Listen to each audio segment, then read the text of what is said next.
Bien, con nosotros el destacado jurista doctor Juan Miguel Castillo Pantaleón, estamos buscando respuestas con él. El momento me parece muy oportuno. Así es. Está el caso de Odebrecht. Como ustedes se recuerdan, el doctor Castillo Pantaleón, aparte de un destacado jurista, y ahora es un abogado en ejercicio privado, pero durante muchos años fue juez, y fue juez instructor. El juez instructor precisamente de una de las causas más importantes del país, que fue el asesinato de Orlando Martínez. Gracias a los esfuerzos de él, en gran medida es que se logró pues llevar a prisión a los responsables del asesinato de Orlando Martínez. Sí. Juan Miguel, encantado de tenerte por acá. Mira, Juan Miguel, bueno, esta tarde se dictaron ya medidas de coerción, de prisión contra los distintos implicados en la causa esta de Odebrecht.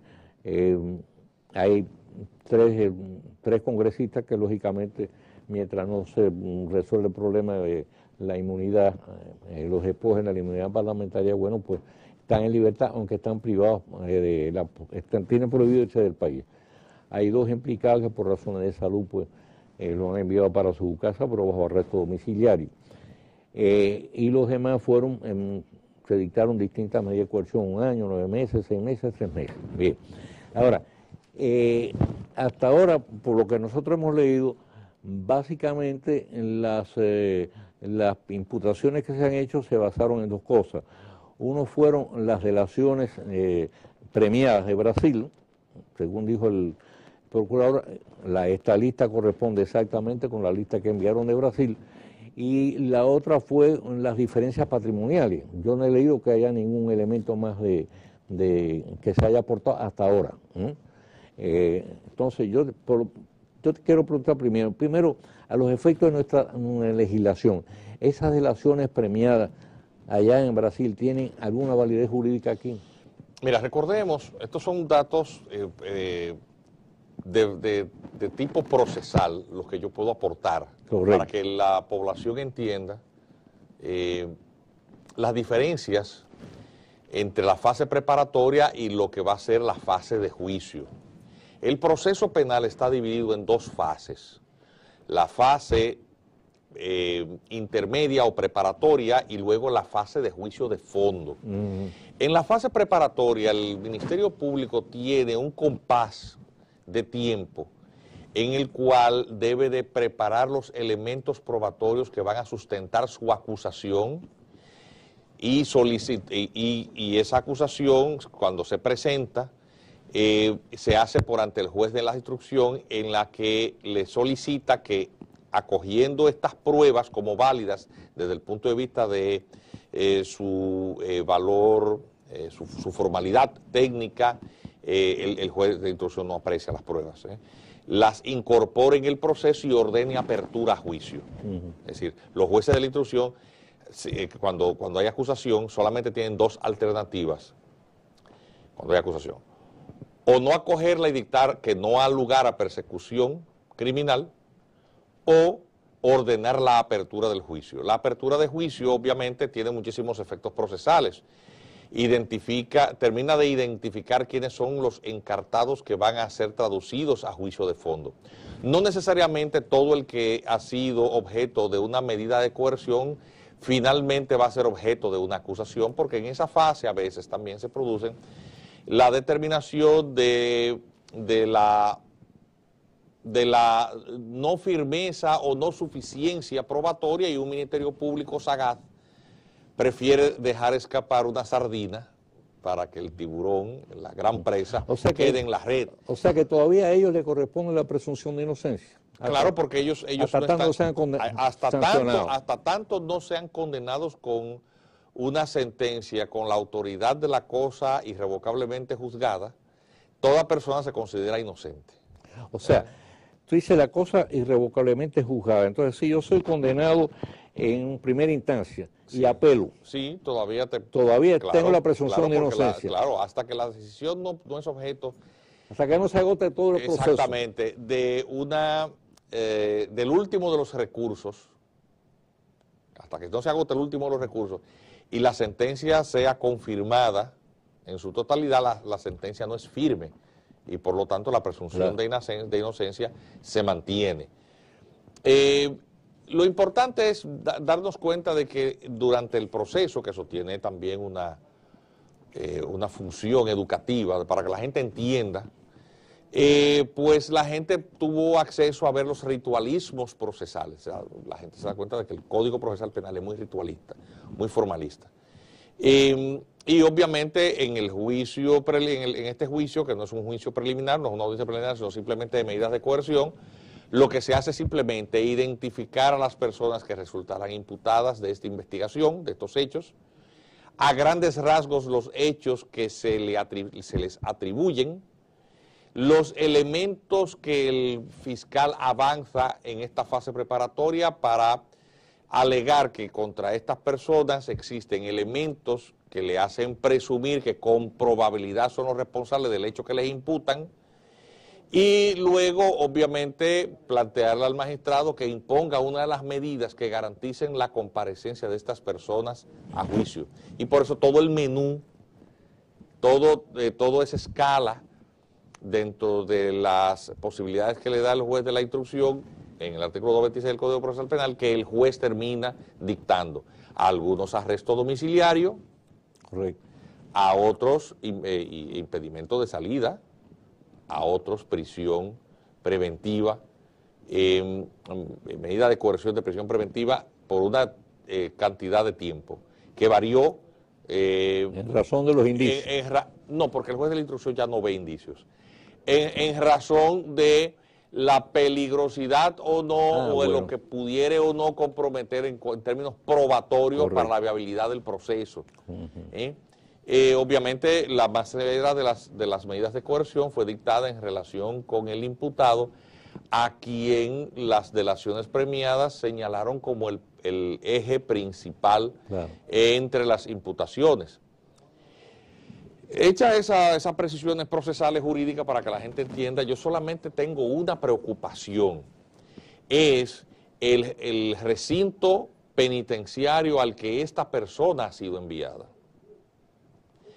Y yo quiero aprovechar el debate porque creo que soy el primer jurista que va a hacer este pronunciamiento, este reclamo. A ese señor, a Ángel Rondón, tienen que preservarle su integridad, claro, y su vida. Claro, porque una fuente de información principal. Si a ese señor le pica un mosquito en la cárcel, atención, es un ejercicio hipotético y que deben las autoridades empeñarse en evitar esa posibilidad. Se le pega al gobierno, es lo primero. A toda la clase política. Sí. Porque uno de los efectos que tiene el fallecimiento de un procesado es la extinción del proceso en su contra. Y si esta persona falleciera por causas naturales o no, durante el transcurso de la investigación el proceso se extingue en cuanto a él. Pero siendo el eje cardinal, claro, de todas las imputaciones que se hace al colectivo, obviamente estaríamos ante la desarticulación del caso. Y ahí hay gente de todo el espectro político, partidos de oposición. Entonces, es un extraño vértice en el que se encuentra este señor. Sí. La vida de este señor, yo lo voy a decir de la manera más descarnada para que se entienda. Para esos políticos, ese señor más vale muerto que vivo. Yo, claro. Para el gobierno, vale más muerto que vivo. Entonces, a ese señor a protegerlo, y a su familia también, a sus hijos. Eso es muy importante que se sepa. Y en Teledebate aprovecho para hacerle esa advertencia a las autoridades. Lo hago porque en una ocasión me correspondió asistir en un caso importantísimo, el asesinato de un senador de la República. ¿Tú recuerdas el caso de Darío Gómez? Yo fui el abogado de la familia. El abogado de la querellante, actor civil. Darío Gómez dejó una prueba de un peso demoledor como testamento en caso de que algo le ocurriese. Y nosotros como abogados en su momento llevamos eso a las jurisdicciones correspondientes. Se murió, atención, Y señalamos que entre los matadores, entre los perpetradores del hecho, con horas de antelación, alertamos que iban a atentar contra la vida de Carlos Collares, ¿te recuerdas? Claro. Ahí no valió que fuéramos a la Procuraduría General de la República y que nos entrevistáramos incluso con el director general de prisiones. Nos acompañó las hermanas del difunto senador, Celeste Gómez, senadora, a la sazón, que le sustituyó en el hemiciclo, y su hermana Marisela. Mataron a Carlos Collares como quiera. Sí. ¿Recuerdas eso, verdad? Sí, recuerdo un muchacho joven. Posteriormente otro señor, Carlos Heber, sí, hizo unas imputaciones también y dio una cantidad de detalles en relación con el caso. Independientemente de sus fabulaciones y sus extravagancias, ese señor llegó a informarnos a nosotros cosas que encajaban en la propia versión dada por el senador. Porque lo dejó en un video. Llevamos el video. El juez de instrucción dijo que el video estaba en blanco. En el VHS de él parece que no se veía, pero en el mío yo lo vi. Qué casualidad, ¿no? Sí. Nosotros salimos del caso, obviamente, porque eso comprometía incluso nuestra seguridad. A nosotros también nos hicieron asomos. Asomos cuando te mandan una gente, cállate la boca. Se lo informamos al Procurador General de la República de entonces. Mire, pasó tal cosa. Ah, sí, voy a dar instrucciones de que el jefe de la policía le llame para que esta denuncia sea inmediatamente. ¿Te llamaron, Mario, a ti? A mí no me llamaron tampoco. Porque los crímenes de Estado se cometen así. Entonces, habida cuenta de lo que hemos visto por experiencia, le queremos solicitar a las autoridades, protejan a ese señor, porque va a haber una impresión de que había un conciliábulo criminal en callarlo o en desarticular ese expediente, si algo le ocurriese a él o a alguno de los miembros de su familia. Así mismo. Eso es algo bueno, que hay queremos. Está la voz de alerta. Estamos la voz de alerta. Bueno, vamos a hacer una pausa con tu permiso. Regresamos.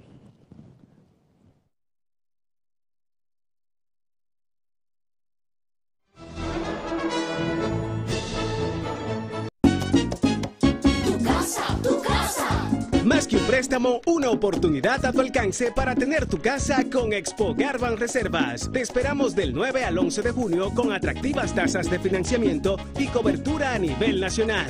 Banreservas, el banco de los dominicanos. La CDEE, enfocados en su plan integral, trabaja en más de 100 proyectos de reducción de pérdidas y rehabilitación de redes en todo el país para mejorar el voltaje y mantener la continuidad del servicio. Se construyen 8 nuevas subestaciones, 16 en proceso de repotenciación, 24 en total. Avanzamos con 1.825 kilómetros de redes rehabilitadas, 268 kilómetros de nuevos circuitos, más de 20.000 clientes prepago, 243.000 clientes normalizados, 212.000 nuevos clientes telemedidos, alcanzando ya más de 340.000 en las 3 sedes. Corporación Dominicana de Empresas Eléctricas Estatales, CDEE, hacia la solución definitiva.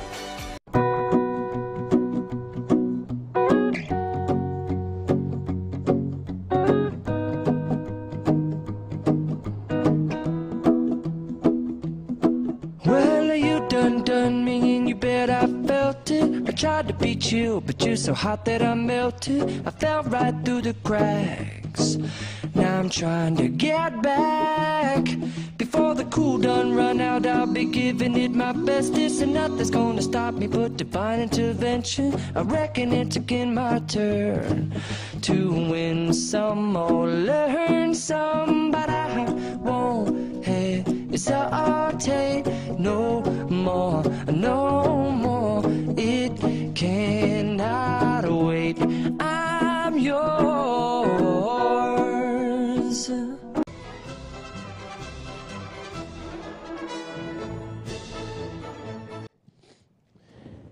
Bien, entonces el otro aspecto el otro aspecto que quería tratar contigo, pues bueno, volviendo al tema para precisar bien, esas delaciones premiadas, que es lo que te había preguntado primero, ¿tiene algún valor probatorio desde el punto de vista de lo que es nuestro ordenamiento jurídico? Mira, esas delaciones premiadas no están consideradas dentro de las excepciones de oralidad en el Código Procesal Penal. O sea que no tienen valor jurídico aquí. Su contenido tendría que ser corroborado, su contenido tendría que ser, de alguna manera, para poder ser incorporado al proceso, acreditado y, obviamente, sin la comparecencia de esos testigos, le sería muy difícil que eso sea incorporado. Habrá que ver cuando el Ministerio Público presente acusación si estas personas, estos testigos, como parte de la colaboración judicial internacional, pues se realiza alguna medida de anticipo de prueba. Es la única forma técnica antes de juicio. Y eso significaría pues que esa gente viniera al país, se realizara el interrogatorio anticipadamente al juicio y para poderse incorporar. De otro modo, las actas como tales, aún tienen el problema también de que fueron traducidas por una traductora no oficial, así que no está acreditada. Y eso obviamente traería muchos inconvenientes técnicos. En pureza técnica no pueden ser incorporadas. Yo estoy diciendo las alternativas procesales serían esas. O sea que serían en definitiva cuestionadas por los abogados defensores. No es que no pueden ser acreditadas a ese punto, no están dentro de las excepciones, no están dentro de las excepciones de la oralidad. El proceso penal, y eso es algo que nosotros tenemos más de una década señalando los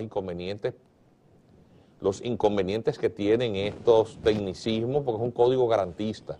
Y el agotamiento de todos estos rituales convierten en laberíntico el proceso. Lo que diga, porque ¿qué es lo que ocurre? Hay un principio de contradictoriedad que debe ser salvaguardado durante todo el transcurso del proceso. Significa usted poder contradecir la prueba que su contraparte presenta en su contra. Claro. Y entonces, ¿qué ocurre? Que con un interrogato, con unas declaraciones hechas en el extranjero, tú no puedes discutir porque esa persona no está ahí para tú pedirle que precise, que aclare y poder evaluar la seriedad. Es decir, no hay derecho de defensa en esa. Por eso las excepciones de oralidad están contadas en el código. Están contadas. Entonces, obviamente, necesitarías que esa declaración dada en el extranjero tenga que ser corroborada. Necesitas un testigo o el propio declarante para tú poder en el plenario decirle, mire, pero usted ha dicho tal cosa, aclare esto o lo otro, ¿entiende? Y que pueda haber todo el contrainterrogatorio durante el plenario, durante el juicio en plenario. Entonces eso obviamente no hay que ser abogado ya para entender con esta brevísima explicación de estos dos principios, el de la oralidad y el de la contradictoriedad, que pues hacen que estas pruebas no sean válidas. Ahora una cosa... Por sí solas. Sí, Juan Miguel, si el delito principal que se le imputa es soborno, entre otros. Entre otros.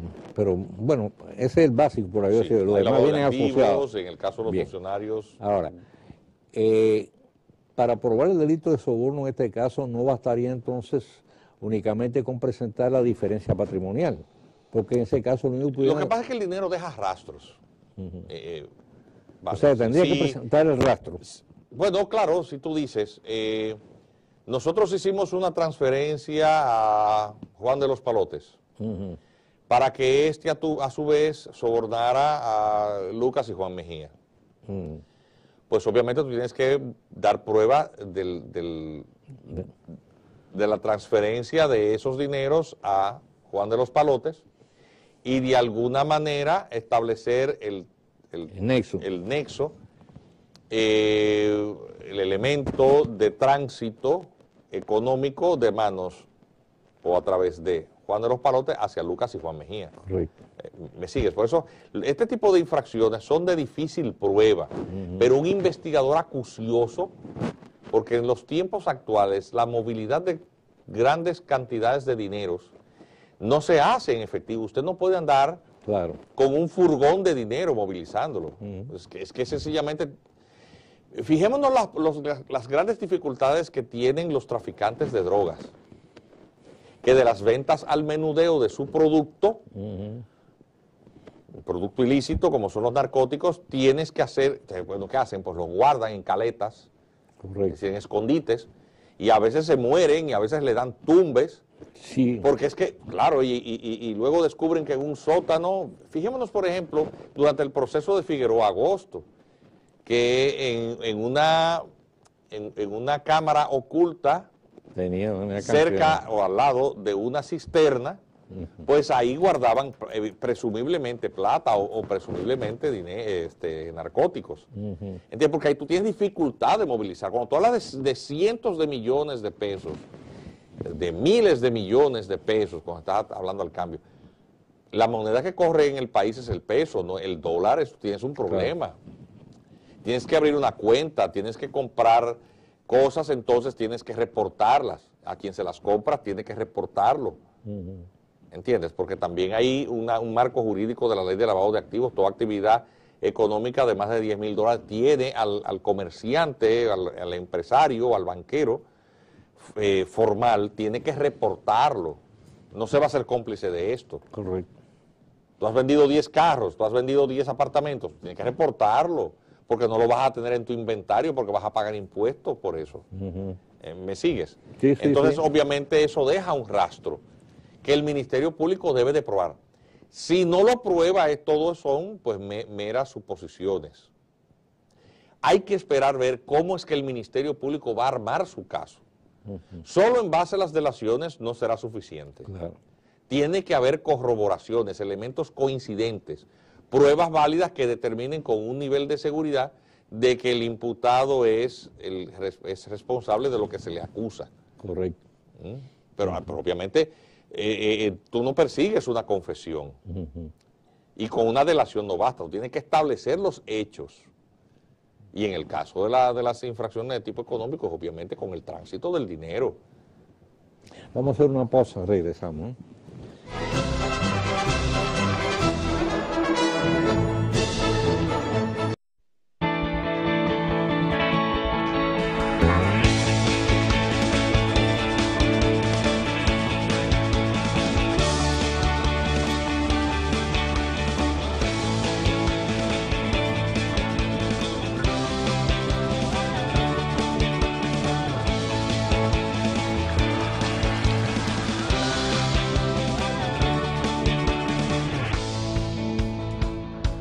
Dale millas a tu vida. Ahora también cambia tus millas para pagar tu tarjeta de crédito y los impuestos de boletos aéreos. Entra a popularenlinea.com y descubre todo lo que puedes hacer con ellas. Popular, a tu lado siempre. Somos una mezcla de muchas ideas, de muchas historias y muchas pasiones. Somos una mezcla de personas puestas en el mismo trayecto del sol. Una patria de diferentes razas, todas con un mismo corazón.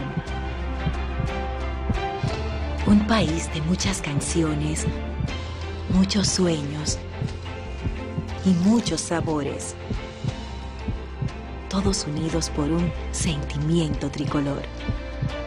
Más de 10 millones de dominicanos trabajando con el corazón. República Dominicana, el país con el corazón más grande del mundo.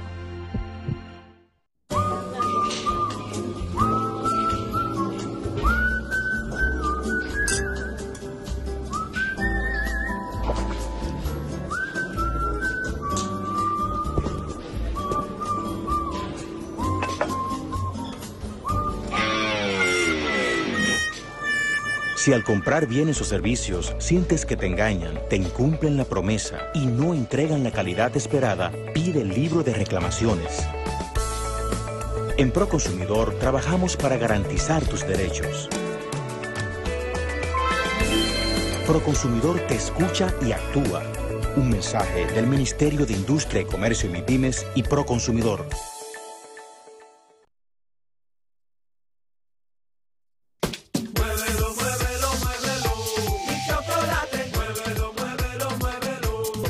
Empieza el día con tu chocolate, toma la energía que te saca adelante. Con agua o con leche, lo pide la gente.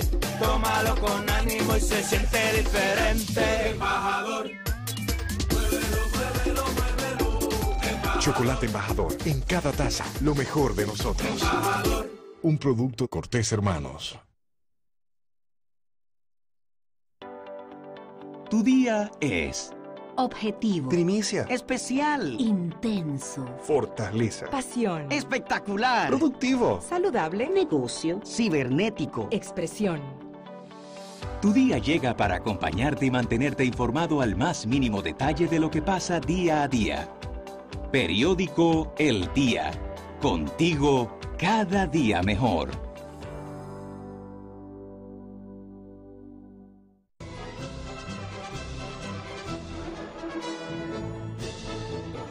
Juan Miguel, una de las derivaciones que ha tenido este proceso hasta ahora se basó en declaraciones que hizo Temístocles Montá sobre financiación de las campañas políticas.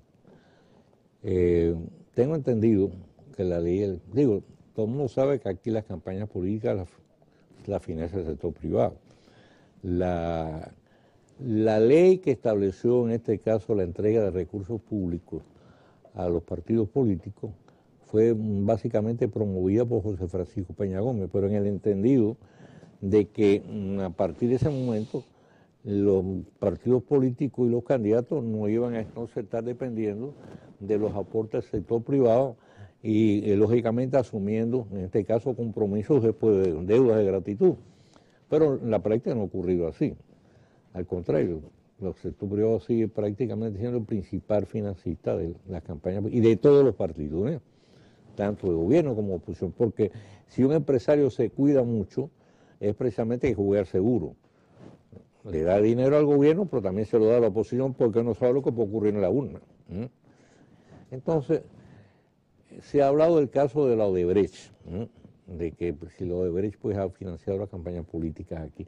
La ley, tengo entendido que permite el financiamiento del sector privado, pero no... Nacional, es decir, pero no de compañías extranjeras. Pero al mismo tiempo tengo también entendido que no establece penalidad. No hay penalidad. El artículo 55 de la ley 275-97, que es la ley electoral, prohíbe, declara ilícito el recibir aportes de campaña de empresas o personas extranjeras. Pero no establece una sanción y el Tribunal Superior Electoral no puede ser apoderado, por ejemplo, una vez pronunciada o declarada la candidatura ganadora por la autoridad electoral de la Junta. Obviamente ya la elección es irrevocable y la Junta Central Electoral, aunque sus decisiones administrativas pueden ser recurridas ante el Tribunal Superior Electoral.